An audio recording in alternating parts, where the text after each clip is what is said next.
شروع اللہ کے نام سے جو بڑا مہربان نہایت رحم والا ہے۔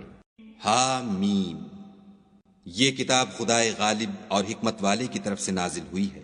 ہم نے آسمانوں اور زمین کو اور جو کچھ ان دونوں میں ہے مبنی بر حکمت اور ایک وقت مقرر تک کے لیے پیدا کیا ہے، اور کافروں کو جس چیز کی نصیحت کی جاتی ہے اس سے منہ پھیر لیتے ہیں۔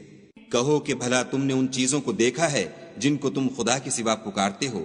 ذرا مجھے بھی تو دکھاؤ کہ انہوں نے زمین میں کون سی چیز پیدا کی ہے یا آسمانوں میں ان کی شرکت ہے۔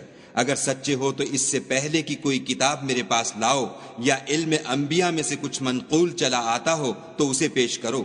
اور اس شخص سے بڑھ کر کون گمراہ ہو سکتا ہے جو ایسے کو پکارے جو قیامت تک اسے جواب نہ دے سکے اور ان کو ان کے پکارنے ہی کی خبر نہ ہو۔ اور جب لوگ جمع کیے جائیں گے تو وہ ان کے دشمن ہوں گے اور ان کی پرستش سے انکار کریں گے، اور جب ان کے سامنے ہماری کھلی آیتیں پڑھی